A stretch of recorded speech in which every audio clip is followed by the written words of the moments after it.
அனைத்து உறவுகளுக்கும் வணக்கம். நாம் இன்றைய வீடியோவில் பார்க்க இருப்பது IPL 2025 ஆண்டு சுற்றுப் போட்டிகளின் மூன்றாவது போட்டியாக மும்பை இந்தியன்ஸ் மற்றும் சிஎஸ்கே அணிகளுக்கு இடையிலான போட்டியானது சிஎஸ்கே அணியினுடைய சொந்த மைதானமான சென்னை சேப்பாக் ஸ்டேடியத்திலே இடம்பெற உள்ளது. இந்த போட்டியிலே மும்பை இந்தியன்ஸ் அணியினர் வெற்றி பெறுவதற்கு என்னென்ன விடயங்கள் அவர்களுக்கு சாதகமாக அமைந்திருக்கின்றது என்பது தொடர்பாகவே நாம் முழுமையாக பார்க்கக்கூடியதாக காணப்படும்.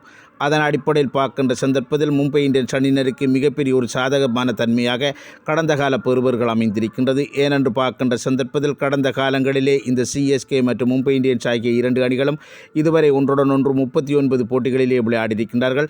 அவ்வாறு விளையாடப்பட்ட 39 போட்டிகளிலே மும்பை இந்தியன்ஸ் அணியானவர்கள் 21 போட்டிகளில் வெற்றியினையும் சிஎஸ்கே அணியானவர்கள் வரும் 18 போட்டிகளில் மட்டுமே வெற்றியினை பெற்றிருப்பதன் அடிப்படையில் கடந்த காலங்களிலே சிஎஸ்கே அணியினர் மிகப்பெரிய ஒரு செல்வாக்கான ஒரு அணியாக காணப்பட்டாலும் மும்பை இந்தியன்ஸ் அணியுடன் விளையாடுகின்ற சந்தர்ப்பத்தில் மும்பை இந்தியன்ஸ் அணியினுடைய ஆதிக்கம்தான் உயர்வானதாக அமைந்திருப்பதன் அடிப்படையிலும் இந்த இடத்திலே மும்பை இந்தியன்ஸ் அணியினருக்கு பல விடயங்கள் சாதகமாக அமைந்திருக்கின்றது. அதே போன்று அந்த 39 போட்டிகளிலே 32 போட்டிகள் இந்தியாவில் இடம்பெற்றிருக்கின்றது. அவ்வாறு இடம்பெற்ற 32 போட்டிகளிலே சிஎஸ்கே அணியினர் வரும் 13 போட்டிகளில் மட்டுமே வெற்றியினை பெற்றிருக்கின்ற சூழ்நிலையில் மும்பை இந்தியன்ஸ் அணியானவர்கள் 19 போட்டிகளிலே வெற்றியினை பெற்று இந்தியாவிலும் தங்களுடைய ஆதிக்கத்தினை வெளிப்படுத்தியிருப்பதன் அடிப்படையில் இதுவும் மும்பை இந்தியன்ஸ் அணியினருக்கு மிகப்பெரிய ஒரு சாதகத்தன்மையை ஏற்படுத்தியிருக்கின்றது.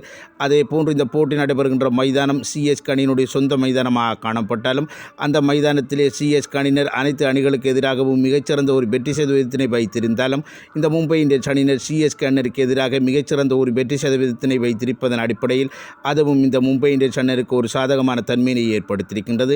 அதன் அடிப்படையில் பார்க்கின்ற சந்தர்ப்பத்தில் இந்த சென்னை சேப்பாக் ஸ்டேடியத்திலே சிஎஸ்கே மற்றும் மும்பை இந்தியன்ஸ் ஆகிய இரண்டு அணிகளும் இதுவரை ஒன்றுடன் ஒன்று 9 போட்டிகளிலே விளையாடியிருக்கின்றார்கள். அவ்வாறு விளையாடப்பட்ட 9 போட்டிகளிலே 6 போட்டிகளில் மும்பை இந்தியன்ஸ் அணியினர் வெற்றியினையும் வரும் 3 போட்டிகளில் மட்டுமே சிஎஸ்கே அணியினர் வெற்றியினை பெற்றிருப்பதன் அடிப்படையில் பார்க்கின்ற சந்தர்ப்பத்தில் மும்பை இந்தியன்ஸ் அணியினுடைய ஆதிக்கமானது இந்த சிஎஸ்கே அணியினுடைய சொந்த மைதானமான சென்னை சேப்பாக் ஸ்டேடியத்திலே உயர்வானதாக அமைந்திருப்பதன் அடிப்படையில் அதுவும் இந்த மும்பை இந்தியன்ஸ் அணியினருக்கு மிகப்பெரிய ஒரு சாதகமான தன்மையினை ஏற்படுத்தியிருக்கின்றது என்பதோடு இம்முறை அவர்களுடைய குழாமினை பார்க்கின்ற சந்தர்ப்பத்தில் மிகச்சிறந்த சுழற்பந்து வீச்சாளர் என்கின்ற முறைமையில் மிச்சர் சாட்னர் அவர்கள் காணப்பட்டார். அவர் கடந்த காலங்களிலே சிஎஸ்கே அணிக்காகவும் அதே போன்று இந்த சென்னை சேப்பாக் ஸ்டேடியத்திலும் மிகச்சிறந்த பெறுவர்களை பெற்றுக் கொடுத்த வீரராக காணப்பட்டார். அதே போன்று மற்றொரு சிஎஸ்கே அணியினுடைய வேகப்பந்து வீச்சாளராக காணப்பட்ட தீபக் சகார் அவர்களும் இம்முறை மும்பை இந்தியன்ஸ் அணியிலே காணப்படுவது இந்த இடத்திலே மும்பை இந்தியன்ஸ் அணியினருக்கு இந்த போட்டியிலே பல விடயங்களினை வெற்றி பெறுவதற்குரிய சாதகமான விடயங்களாக அமைந்திருக்கின்றது என்பதுதான் எனது எண்ணம். இது தொடர்பான தங்களுடைய கருத்துக்களை கமெண்ட் செக்ஷனில் தெரிவித்துக் கொள்ளுங்கள். மற்றும் வீடியோக்கு லைக் பண்ணுங்க, கமெண்ட் பண்ணுங்கள். நன்றி, வணக்கம்.